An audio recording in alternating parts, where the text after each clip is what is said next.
नमस्कार दोस्तों, स्वागत है आपका आज के इस वीडियो में। बेटा, आज हम पढ़ने वाले हैं दो से अधिक बिंदु आवेशों के निकाय की विद्युत स्थितिज ऊर्जा। जी हाँ बच्चों, दो से अधिक बिंदु आवेशों के निकाय की विद्युत स्थितिज ऊर्जा। इससे पहले हमने दो आवेशों के कारण बने निकाय की विद्युत स्थितिज ऊर्जा के बारे में पढ़ा है। तो इसमें क्या होगा बेटा, ध्यान से सुनिए। इसमें क्या होता है कि मान लेते हैं एक बिंदु यहाँ पर हो जाता है, दूसरा बिंदु हमारे पास यहाँ पर हो जाएगा और एक तीसरा बिंदु हमारे पास यहाँ पर हो जाएगा। ठीक बेटा, इतना इतना समझने में कोई समस्या नहीं। अब देखिए यहाँ पर क्या मान लेते हैं कि यहाँ पर जो बिंदु है, इस बिंदु का नाम हम P1 मान लेते हैं, इस बिंदु का नाम हम P2 मान लेते हैं और इस बिंदु का नाम हम P3 बिंदु मान लेते हैं। ठीक, यानी pole number 1, pole number 2 and pole number 3। अब इस P1 बिंदु पर हम मान लेते हैं कि हमारे पास Q1 आवेश है। ठीक, इस P2 पर हम मान लेते हैं हमारे पास Q2 आवेश है और इस P3 पे मान लेते हैं हम Q3 आवेश है। ठीक बेटा, यहाँ तक कोई समस्या नहीं, बिल्कुल। अब यहाँ से यहाँ तक की हम दूरी को जो है ले लेते हैं बेटा, देखिएगा एकदम आराम से। तो यहाँ से इस तरीके से जो है हम दूरी बता देते हैं। तो ये दूरी मान लेते हैं 1 और 2, 1 और 3 के बीच की है, तो R13।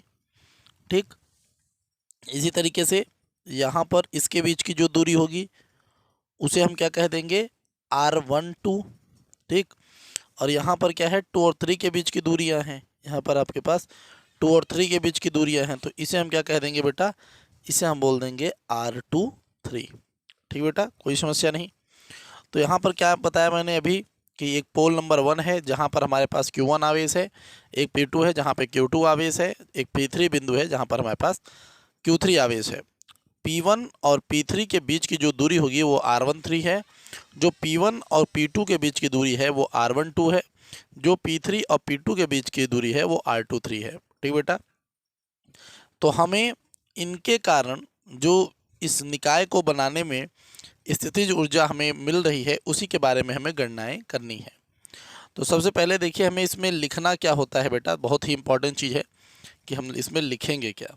ठीक, तो सबसे पहले चलिए देखते हैं हम क्या लिखेंगे कि भैया माना, इस तरीके से कि माना माना आवेश, माना आवेश Q1, Q2, Q3 क्रमशः क्रमशः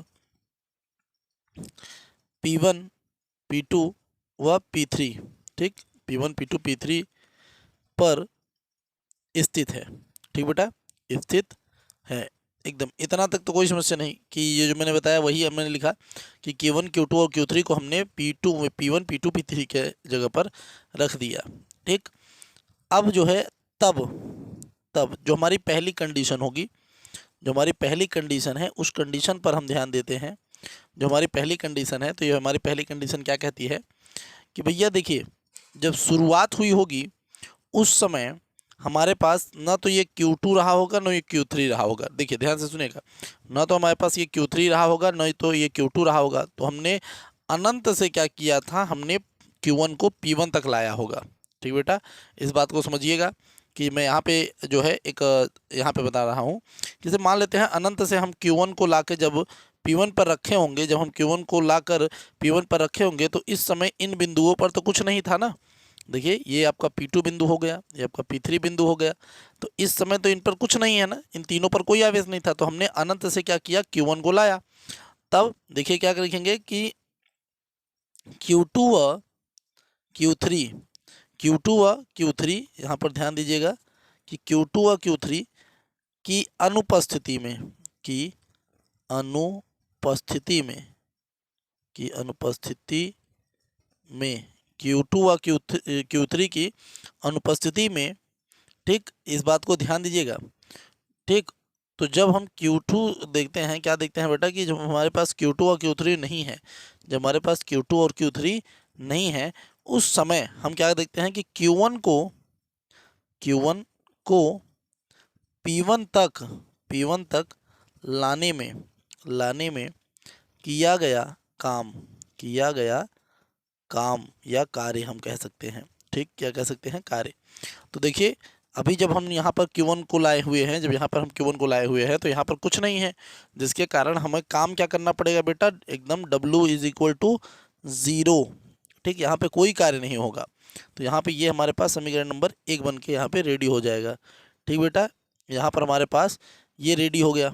अब देखिए दूसरा नंबर अगर हम देखें, दूसरा नंबर देखिए, दूसरा नंबर अब हम Q2 को ध्यान दीजिएगा कि जब ये Q2 को लाते हैं तो क्या होता है कि अब Q1 है, क्या है, Q1 है। अब यहाँ पर अगर हम Q2 को लाएंगे, जब यहाँ पर Q2 को हम लाएंगे तो Q1 तो पहले से अटेंडेंस में है, तो Q1 है पर कौन नहीं है, Q3 नहीं है, Q3 नहीं है, Q3 नहीं है। ठीक, अतः अतः P2 तक Q2 को लाने में किया गया काम या किया गया कार्य, तो ये W2 बराबर क्या हो जाएगा बेटा, W2 बराबर हो जाएगा, आवेश कौन सा आ रहा है, Q2, और उस पर विभव कौन लगाएगा, तो P2 पर Q1 के कारण विभव। तो देखिए दोस्तों, जब हम इस Q2 को यहाँ पे लाएंगे तो ये Q1 के कारण इस पर जो है विभव होगा कुछ, उसी को हम यहाँ पे लिखेंगे। तो अब हो जाएगा W2 बराबर Q2 गुणते 1/4 पाई एप्सिलॉन नॉट। ठीक, यहाँ पर ध्यान दीजिएगा Q1, ठीक, यहाँ पे हम क्या लिख देंगे बेटा, Q1, और जो इनके बीच की दूरी होती है वो क्या कहलाएगी बेटा, R12। ठीक, ये समीकरण नंबर 2 हमारे पास, देखिए जो दूरी है उसको हमने यही कहा है। अब देखते हैं तीसरा नंबर, जो तीसरा नंबर है वो क्या है, देखिए अब देखिए जब यहाँ पर ये दोनों हैं, अब जब Q3 आएगा तो ये दोनों की अटेंडेंस होगी, तो यहाँ पे लिखेंगे Q2 व Q3, Q2 और Q1, यहाँ पे Q2 और Q1 दोनों हैं, तब Q3 को P3 तक लाने में किया गया कार्य, इस तरीके से देखिए किया गया कार्य। तो W3 बराबर, अब W3 बराबर देखेंगे तो हमें क्या पता चलेगा, हमें पता चलेगा भैया कि बिंदु P पर, देखिए यहाँ पे ध्यान से सुनिएगा, Q3 का गुणा होता है, और यहाँ पे क्या हो जाएगा कि भैया कि P1, देखिए यहाँ पर P2 पर या P3 पर लेंगे, P3 पे आ रहा है ना, तो P3 पर जो Q2 के कारण विभव,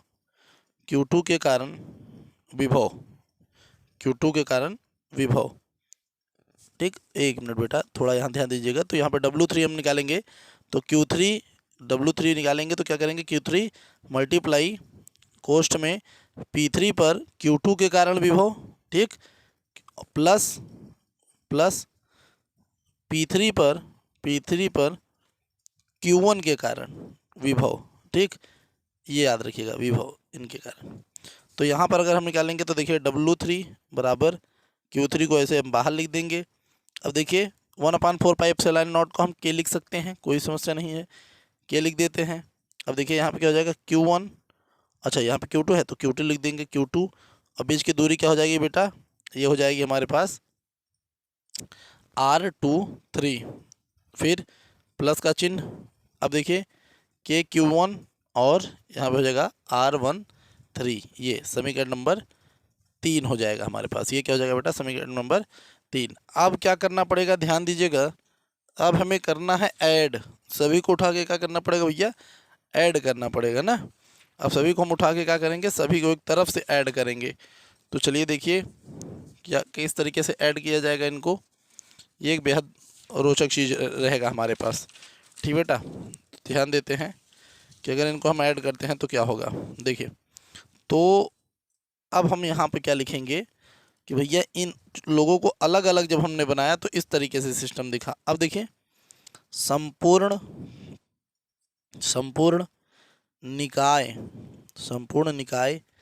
की रचना में किया गया कार्य। तो किया गया कार्य क्या हो जाएगा बेटा, W बराबर W1 plus W2 plus W3 क्या हो जाएगा बेटा, W3। ठीक, तो यहाँ पे W बराबर क्या हो जाएगा, देखिए W1 का मान तो 0 था, प्लस W2 का जो मान आया है, देखिए जो W2 का मान आया है वो क्या था, वो था Q2, और इसका गुणा अगर हम इसमें कर देते हैं तो ये हमारे पास क्या हो जाएगा कि भैया इसको हम K लिख सकते हैं ना, 1/4πε0 को K लिख देते हैं, तो K ये हो जाएगा Q1 Q2 अपान R12 प्लस का चिन्ह, W3 का जो मान है पूरा, W3 का जो मान है उसे लिखेंगे।